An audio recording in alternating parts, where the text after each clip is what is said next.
monitoring those and may jump in from time to time with some questions, and we'll certainly take a look at them at the end, but please don't hesitate to type them as we go.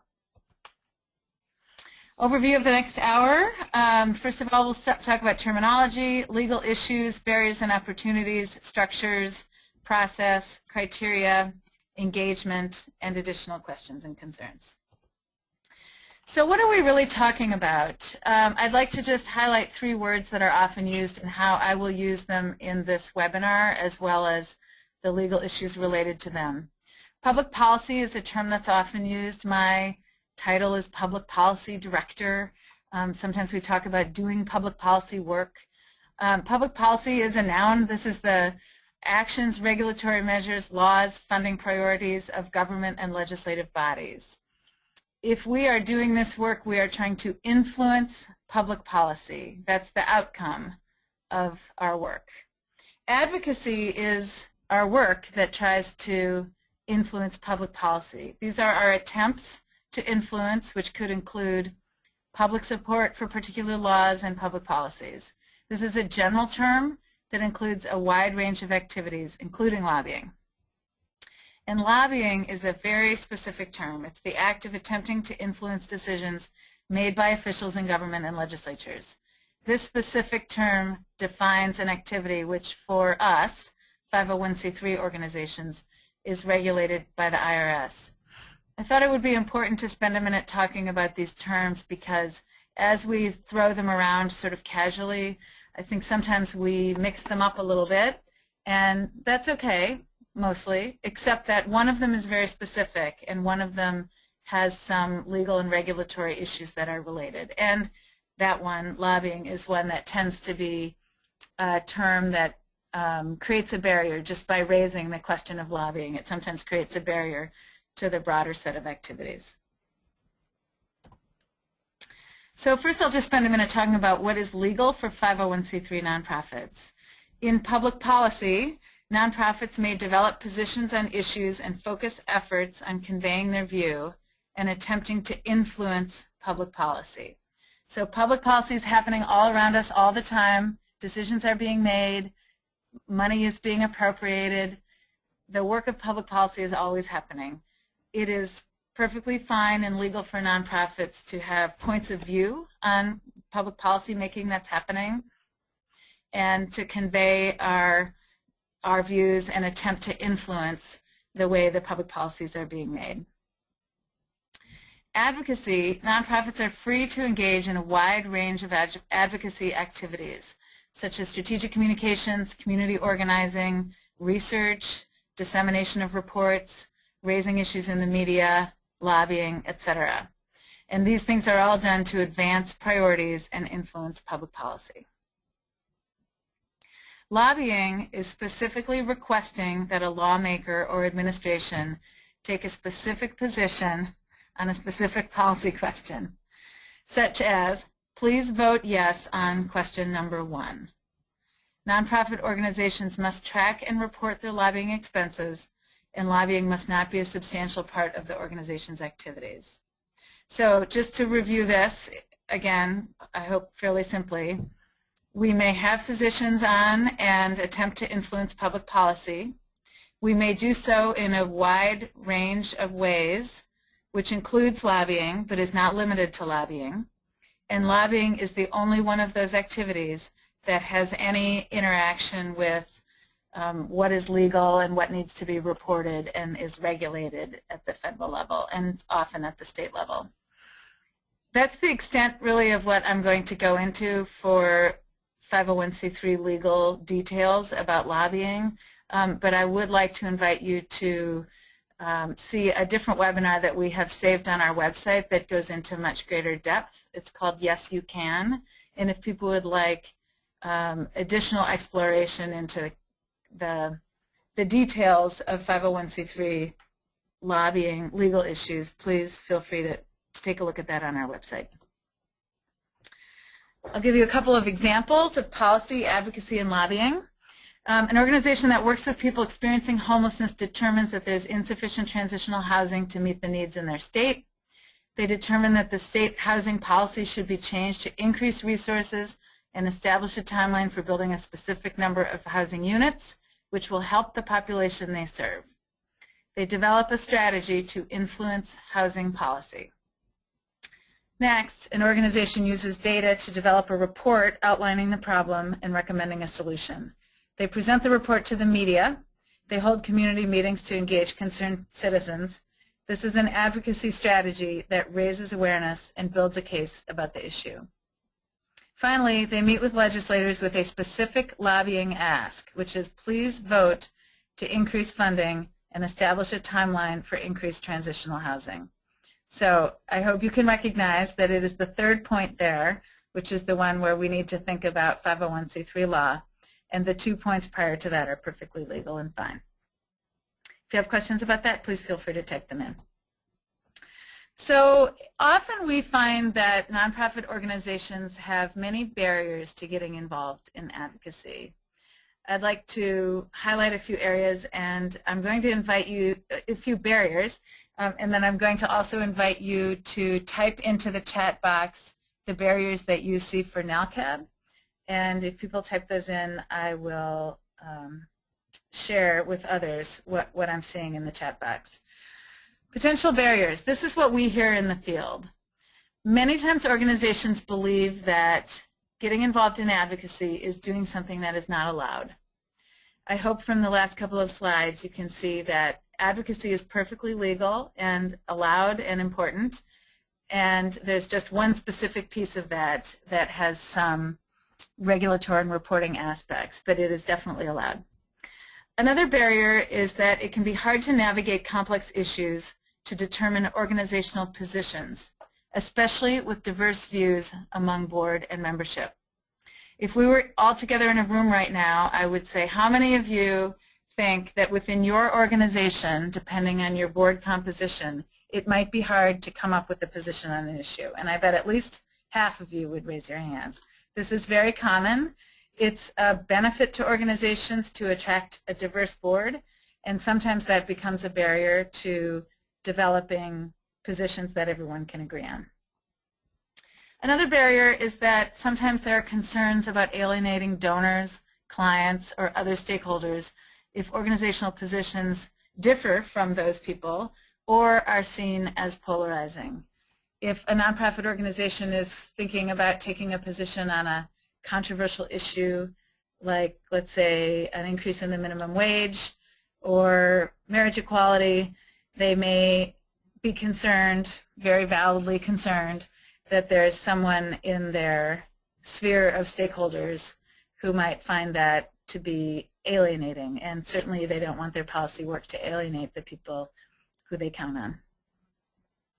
And finally, a barrier is that it's hard to do this work without a process for decision making and criteria for taking positions and clear roles. We often hear among our nonprofit members in Minnesota that people sure wish they could sign on to that letter, or they sure wish they could go testify at the legislature about a topic, but they don't have an internal process to be able to decide what their position is and if that's okay. So we really support people developing internal processes for that, and we'll help you think about that for your own organization.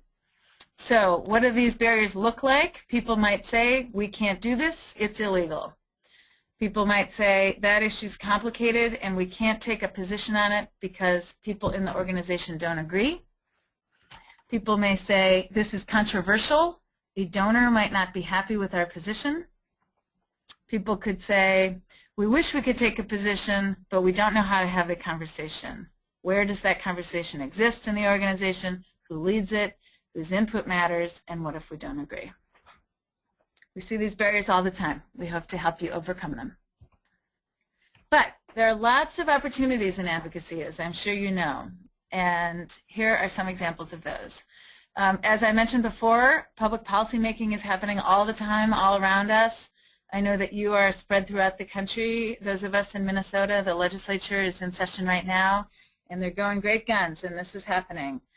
We know that policies are best made with information from the community, with research and data that comes from nonprofit practice, and with stories about real people. Additional opportunities, engaging in public policy advocacy work can be an exercise in clarifying organizational values and helps to establish criteria and processes for addressing the changing context in which we do our work. The context is always changing, and proactively addressing and becoming engaged in advocacy work helps us clarify what our values are and how we will think about navigating the context in which we work. Another opportunity of advocacy is that it's great for engaging board members and members, in your case and in mine, member organizations. It's a great way to raise awareness about issues and communities. You know a lot more than anybody else about asset building, for example. Great way to raise awareness about that.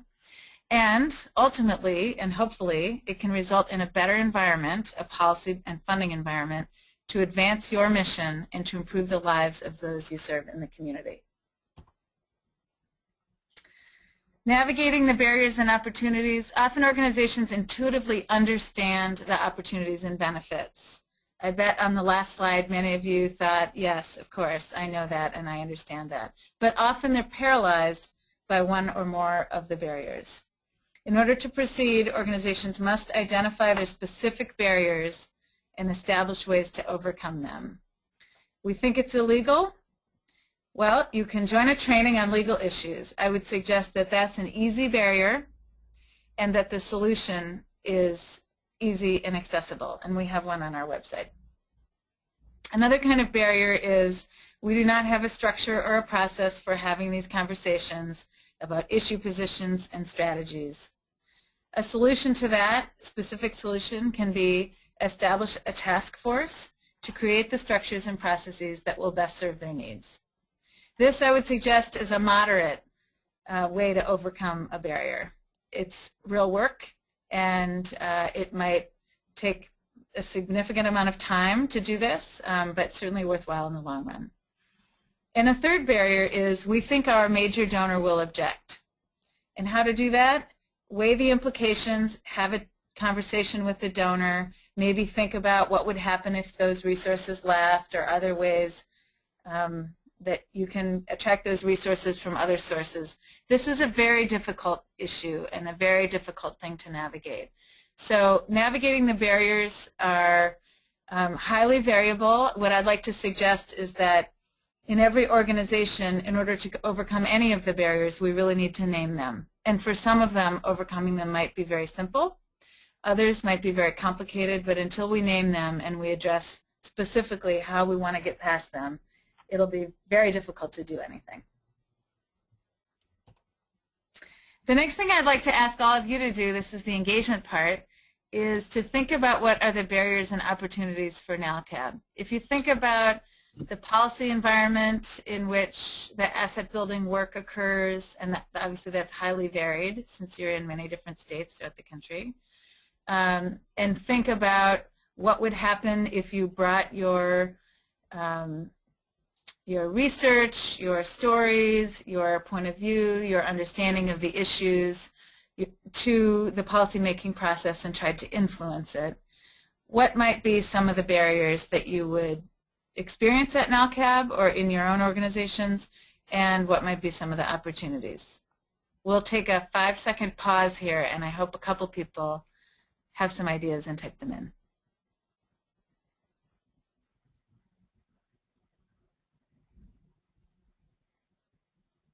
If not, we shall move on. But I'm guessing that at least in some of your organizations, there is a barrier, which is the legal understanding, and perhaps, as in many organizations, a barrier which is concern that not everyone in the organization will agree about an issue.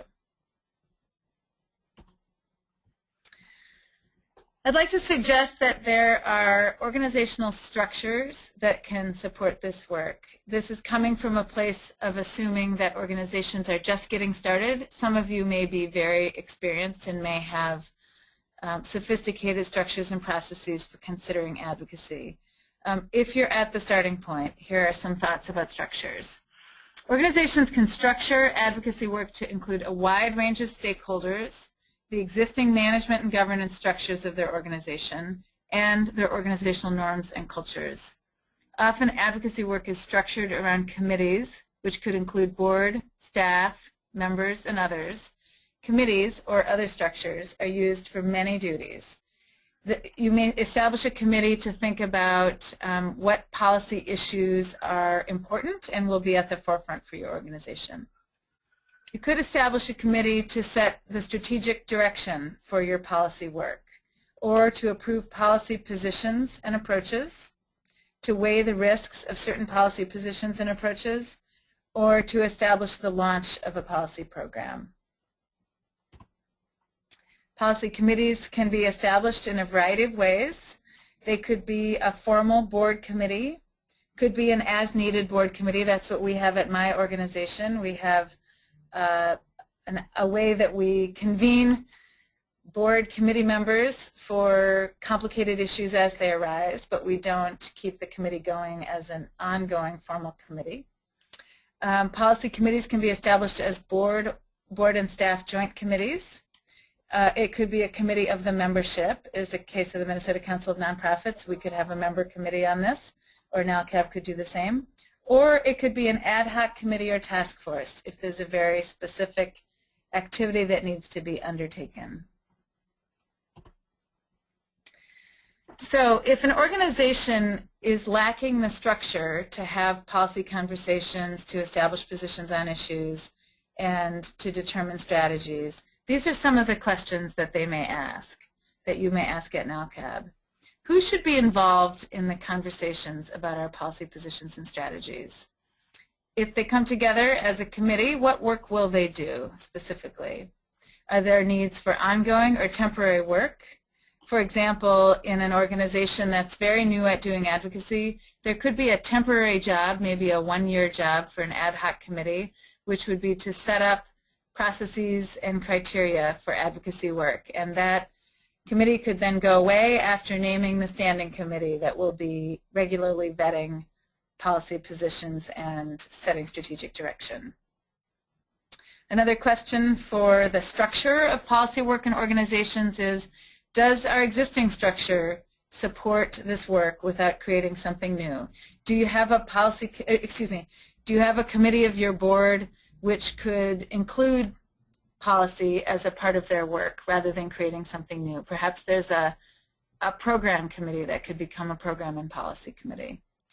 Do our management and governance norms support this work? Do we have top-down management, for example, where one person makes all the decisions? That probably doesn't support establishing a committee of people to think about policy. So what are the norms for your management and governance in your organization? And what aspects of our organizational culture will help or hinder this work? For example, is it our organization's culture that every conversation needs to be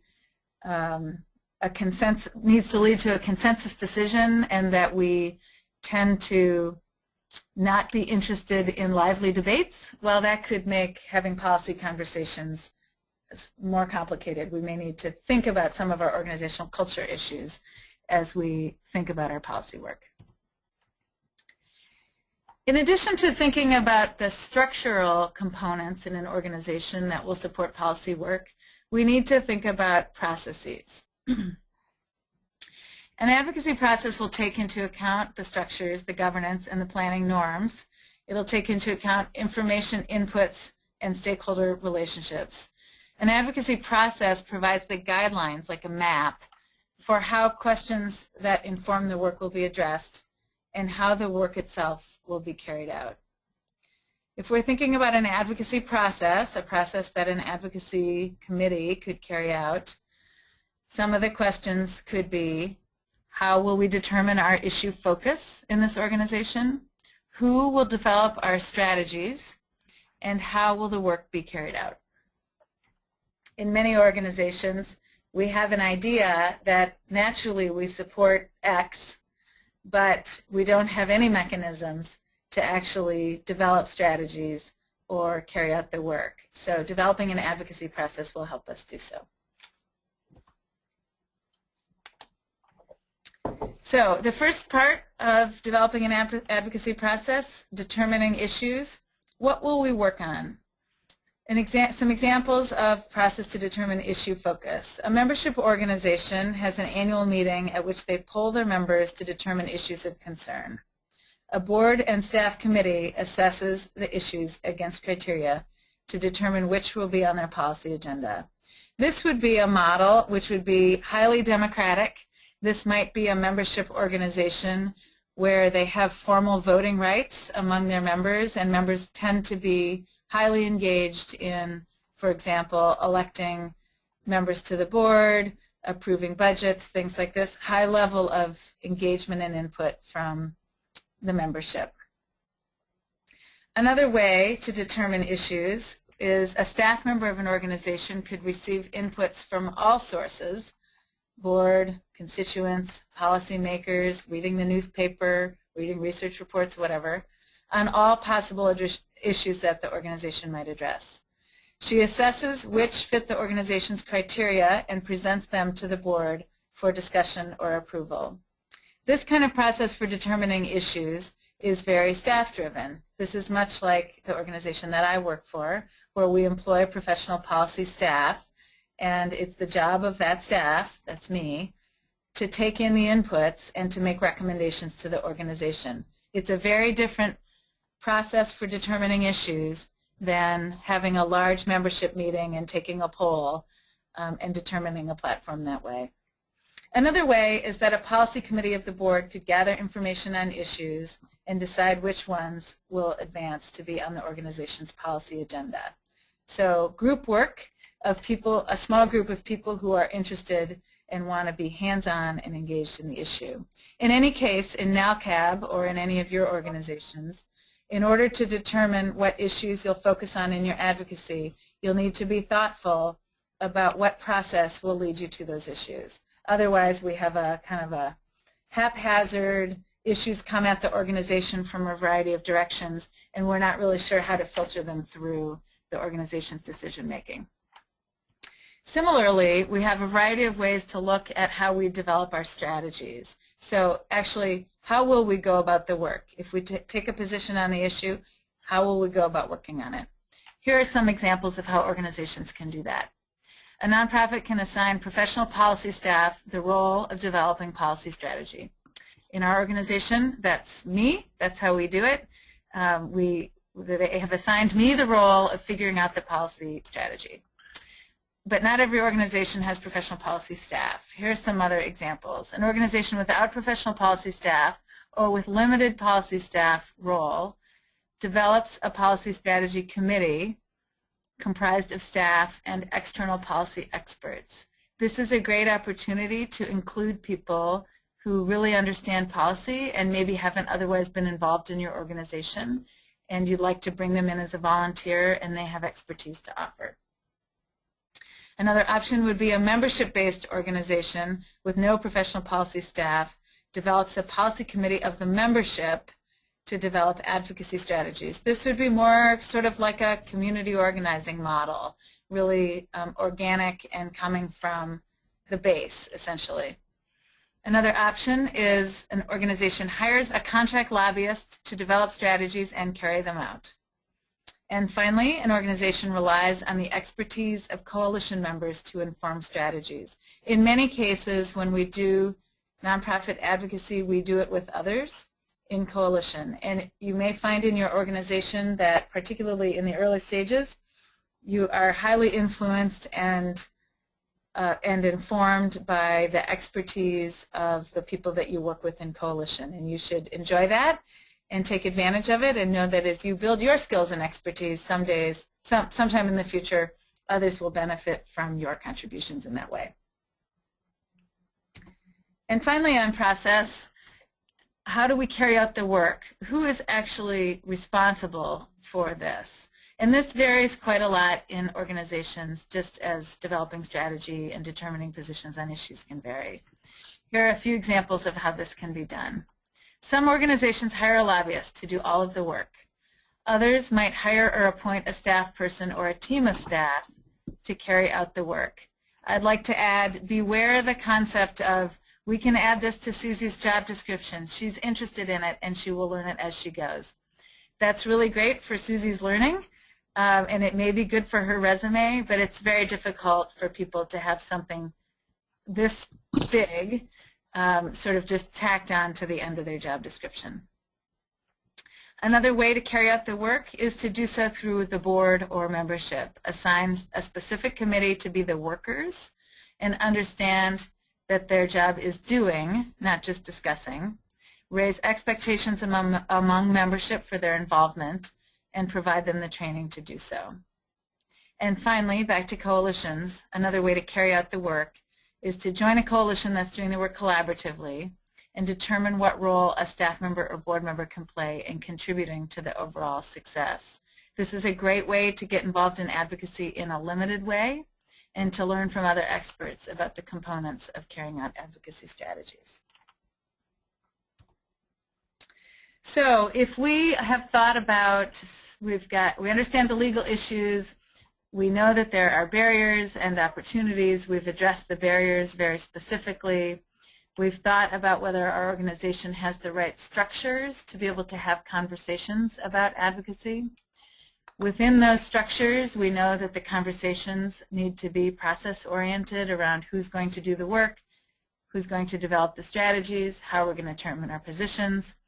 One of the things that's often very useful is to spend some time thinking about criteria to focus the work.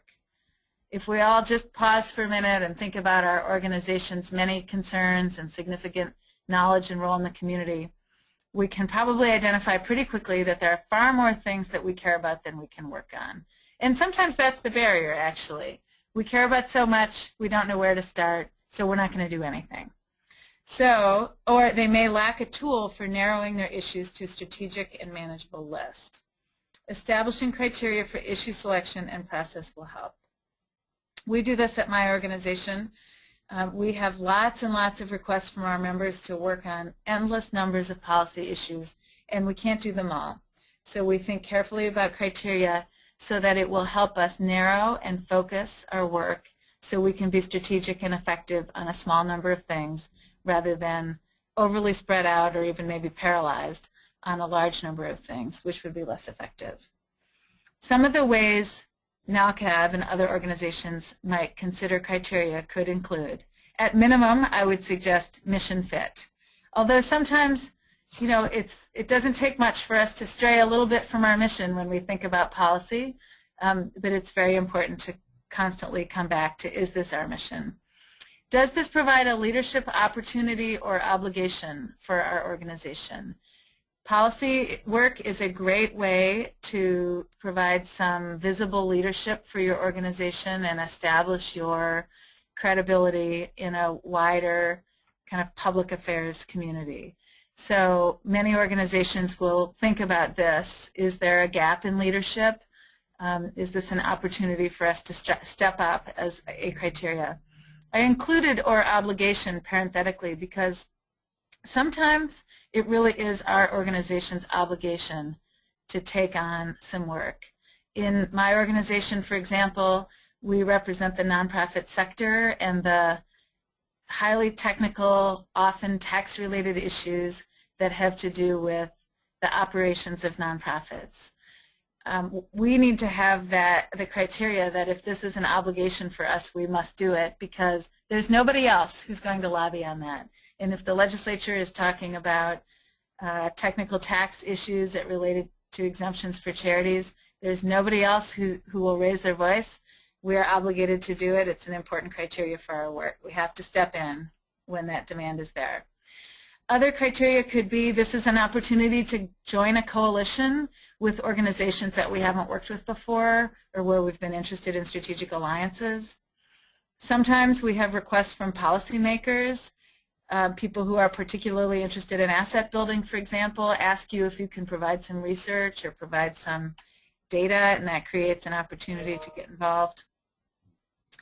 Sometimes there's a gap in the field, and if somebody doesn't take leadership to step up and fill that gap, then nobody will. Another criteria could be that you identify an issue as having potential for far-reaching impact, and another would be that it might provide resources for members. For example, for NALCAB, if your members are asset building service providing organizations across the country if there was a proposal for a federal appropriation for asset building work. You may see that as a high priority because it might provide resources directly to your members. In any case, these are just examples, but I would suggest that for NALCAB and other organizations, there be significant attention paid to the need to narrow your list of issues that you'll work on to something that is strategic and where you can put enough focus on it so that you can actually have an impact. And establishing criteria for issue selection will help you do so. As a member organization, NALCAB, and my organization as well, the Minnesota Council of Nonprofits, has a unique opportunity to engage members. Member organizations are uniquely positioned to expand their advocacy voice through the engagement of others that are already aligned with the mission and work of the organization. This is something that can be very difficult for non-member organizations because your stakeholders may be, for example, clients who benefit from services, and you may feel like you're challenged to engage people who are there for services to talk about the broader policy and systems issues. In member organizations, often the members who join already understand from a systems or a policies perspective kind of what the issues are, and they are already aligned and completely on board with the work that you're doing. So it's a great opportunity for engagement. Organizations should develop specific strategies and guidelines for member engagement. Here are some examples of how NALCAB and others could develop specific strategies for member engagement. One example could be all members will be regularly informed of opportunities to be engaged, and they will be provided training and encouragement to get involved. I would call this high expectations and support. So the model could be all NALCAB members will be highly engaged. In order to do that, we need to give them regular communication about the opportunities to get involved, regular information, and we need to provide them ongoing training and encouragement. High level of expectation, high level of support. That is not necessary for all member organizations. Other member organizations may use a model that I consider the individual autonomy model, which is members will be given opportunities to self-select into areas of interest. So it may be that some members are interested in, well, in my organization, for example, with nonprofit issues. Some of our members are interested in property tax deduction. Some of our members are interested in charitable contributions issues. Some of our members are interested in the minimum wage increase. And in this case, we could tell our members what we're working on, and we give them the opportunity to opt in. So we've reduced our expectation about members, and we've also reduced our support and encouragement of their involvement. A third would be what I'd call low expectations and select engagement. Members are not expected to be actively engaged, as the assumption is that they are engaged in their own advocacy efforts, but they will be contacted for target engagement as necessary. In this case, you may have an assumption that your members are decentralized and they're working on important policy issues of their own, and that distracting them from their policy issues and their program work to work on your issues is not the best approach, but that from time to time you will identify them as people who live in a strategic district or people who have relationships, people who have particular expertise that you'd like to pull in one at a time to help advance your efforts. So my suggestion to NALCAB and others is that with the richness that you have with member organizations, that you really think strategically to decide, based on all the other ways that you interact with your member organizations, what makes most sense. Does it make sense for NALCAB and for the movement of Latino community asset builders that there be a high level of coordinated involvement by members, so you provide lots of information and support and expectations, that there be a more autonomous level of involvement, or that there be really very little involvement from member organizations with the exception of specific asks? These are conversations to be had within the organization to determine the best member relations. I'd like to suggest some ideas for next steps at NALCAB for making progress on thinking about policy. The first question for NALCAB, or for any organization who is thinking about should we be more engaged in advocacy, is to have that conversation and affirm, or not, we'll assume for now, affirm an interest in increasing engagement in policy advocacy. Some of the questions around that would be, is NALCAB interested in this work? Does it understand the legal issues? Has it assessed the risks and opportunities? If yes, and if it's determined, this is probably a board and management level conversation, that the organization is interested in this work, then it's a moment of opportunity to affirm and share. Maybe to have a board resolution, certainly to put in the board minutes, to have an affirming moment where we say we are interested in this and we are moving in this direction, and to share with the members, to share with stakeholders, to share with donors, to share with people who care about your organization that this is a direction that you're interested in going. But just saying that doesn't move us all the way, so some of the structures and process issues that we can think about are, where in the organization's governance, management, and membership will advocacy conversations occur, such as strategies, debates about issues? What decision-making processes will need to be established, and how will staff, board, and member roles be delineated? How will we develop criteria? What criteria will NALCAB specifically consider as it develops positions on issues? And how will we engage our members? We often find that people are very interested in taking on advocacy, and maybe they talk about it as something that we should do, but don't take the time to have the affirming conversation at the board level about whether we're interested in it, and then maybe don't make the opportunity or haven't thought about how to put the capacity toward establishing the structures, the processes, the criteria, and the member engagement strategies to be able to put an effective policy program in place in order to advance the issues that we're concerned about and really shape and change the environment in which we're doing our work. So these are some of the suggestions that we have and use in terms of helping organizations think about and establish policy advocacy in your institutions. I'd like to welcome you to type in your questions or your comments. I'm interested to hear what concerns you have, either for NALCAB or your own organization, what questions that you have, and what topics you think need additional discussion. We'll just pause here and see if there are some questions that come in. Susie, thank you so much for your very helpful and clarifying presentation.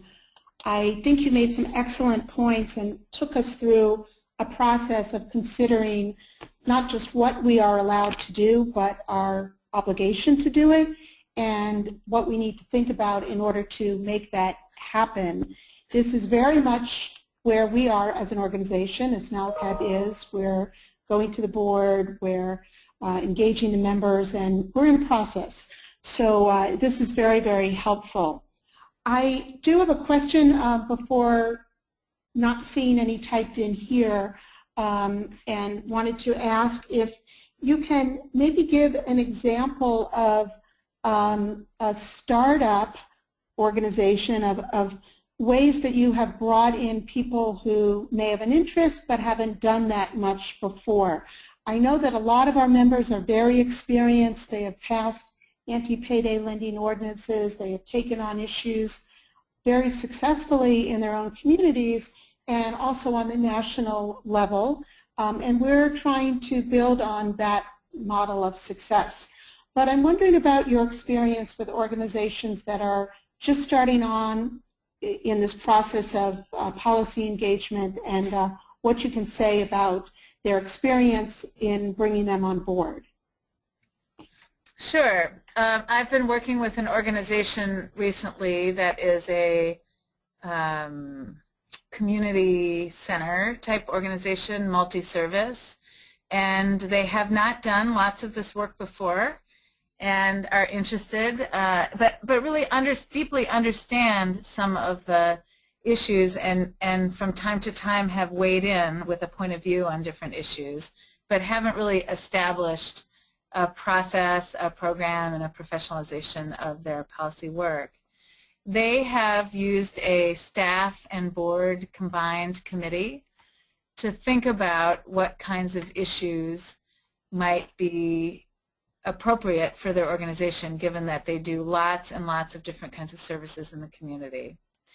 I met with them recently to think about the criteria for how they might narrow down the variety of issues that their constituency is concerned about and create a focus that will help them engage in places where they can do the learning that they need to do from the experts. As you mentioned, many people in your network have expertise, others don't.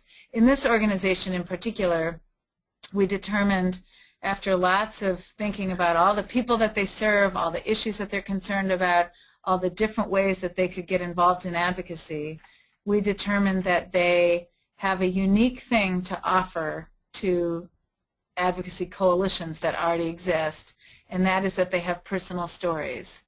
So in this organization, they have lots of people who can bring life experience to testimony and letter writing and meeting with legislators, but they haven't figured out how to plug that in, and they're not particularly experienced yet in advocacy. So we determined with them that the best starting approach to build their program will be to connect with existing coalitions that are working on active issues and to offer those coalitions something that they need, which is real people and real stories.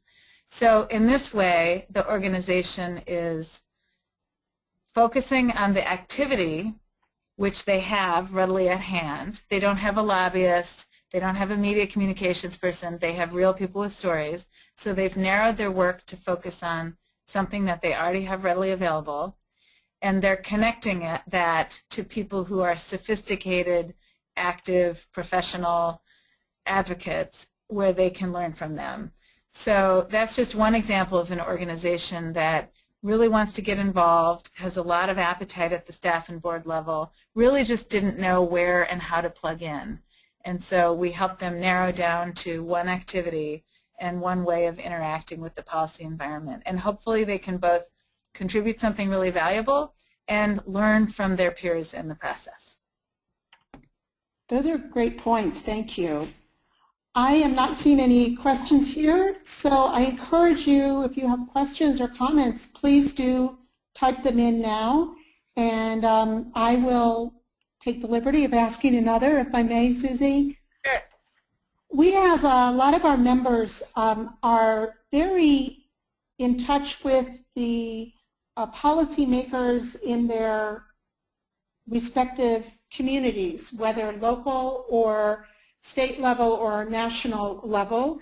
And you know, as you were talking about the obligation of policy engagement and the unique opportunity and role an organization can play, our members are really uniquely qualified to advocate for and advance the mission of Latino community asset building and economic mobility.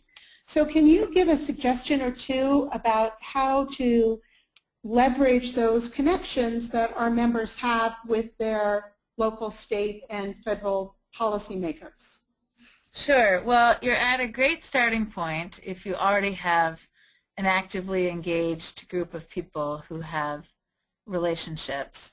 You know, there are different ways to interact with policymakers. One would be as an individual constituent, and I assume that many of your members, staff, board members are already doing so with individual policymakers. Really the way to ramp that up and to bring leverage to that is to bring the capacity, the resources, the gravitas of institutions to the table.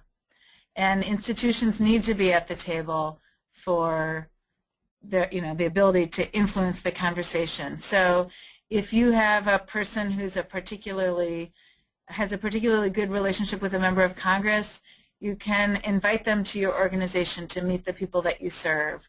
Or in the case of Minnesota, we have a group of legislators that go out to nonprofit organizations and volunteer. There are ways that you could have them meet with a group of your board members. Essentially, this is really relationships business, and if you have starting connections with many people, then the opportunity is to really think about, well, what is it that your institution, the organization that you work for or you volunteer for, what is it that they can bring and add to the conversation that you're having with this member of Congress or member of the City Council? And can we augment our voice to not just have one person's voice who says, I believe in this, but to really bring all of the research, all of the data, the depth of assets and capacity within your organization to influence that member and to provide them the resources that they need to make the right decisions. That's great. That's very helpful. Thank you. And I'd like to just offer on the slide that you see before you that there are some resources that you may find helpful. As I mentioned before, we have more legal, kind of technical legal resources on our website. This is the Minnesota Council of Nonprofits. You can see the website there. We have a section called At the Capitol, and we have webinars that are saved, plus fact sheets and other information on things like how a bill becomes a law, on one called Yes You Can, which is about legal issues, building relationships with elected officials, voter engagement, things like that. Also, we really look to the Alliance for Justice as a legal resource, and they have an enormous amount of information available and really great tools for nonprofit advocates. At their website, which is afj.org, they have a program called Boulder Advocacy, and there are lots of great tools and resources there. And I'd like to also offer my information, contact information for anyone on this webinar, that I would be happy to take your calls or emails if you have specific questions either about the content that I covered today or other particulars in your organization. If you're facing a particular challenge or if there's a question that seems to be particularly difficult to answer in your organization, I'd be happy to hear from you and have a conversation, help you get past that. That's great. Those are great resources that you recommended, and your own are fantastic. We're definitely going to utilize them further. I believe that some questions have been sent in that unfortunately I cannot see on my screen. I apologize. Susie, do you see any questions? No, or I don't. Okay. Cynthia, can you, I know you're in the background there with us, can you see any of the questions that have been sent in? Yes, I can see them. If you like, I can read a couple for you, Susie. Would you please do that? And forgive me, I was not able to see them. It's okay. Sure, and go ahead with that. And I see that we're close to time, so maybe there are ways that we can also capture some of those for future conversation at NALCAB. Sure. So I'll go ahead and select a few. First, we have somebody asking the question, how does hiring consultants to advocate for funding impact the nonprofit status? Sure, that's a great question. Essentially, if you hire somebody to do lobbying for you, then what you pay that person to do lobbying needs to be accounted for, reported, and it needs to fit within the nonprofit lobbying limits. Just the act of hiring somebody to do this work doesn't affect your nonprofit status at all, not at all. We hire people to do this work at my organization. The question is, are you complying with what's called the insubstantial test, that this is not a substantial amount of your organization's resources, and are you reporting it properly on your IRS Form 990? So just as an example, if you hired somebody for $20,000 and you had a $2 million budget, no problem. And you count that as a lobbying expense, you report that on your Form 990, they do the work, everybody's happy. Great, thank you.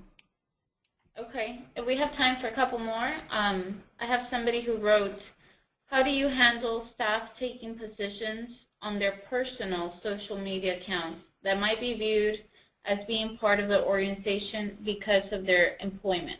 Yeah, that's an interesting question, and we often encounter that around elections as well, because certainly we want to encourage staff and board members to be active and independent citizens and participants in democracy. So our view here at MCN has generally been, the more that people can be thinking and engaged and active in the policy issues of the day or the elections of the day as individuals, the more they do that, the better, because our democracy needs that.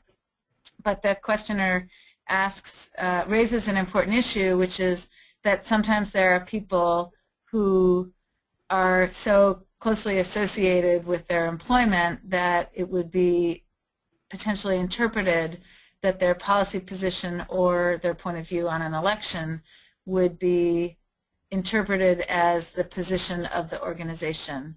That's a very important thing to talk to your staff about, and you may have policies about where and when people can express their points of view, if it may be seen as something that's a blurry line with their employment. For example, if people drive clients around in their personal car and they have stickers all over their car that says vote yes this or vote no that, and that's contrary to the values and views of the organization, that may be something to talk about with that person. On the other hand, if their car is just their way to and from work, and after they get out of it and walk into the office, there's no connection to it with their job, then it may be something you need to let go. We often think about this with the executive director as being in a role that is uniquely identified with the organization, and obviously they need to be more judicious about their personal messages about particularly political candidates than regular kind of line staff would need to be.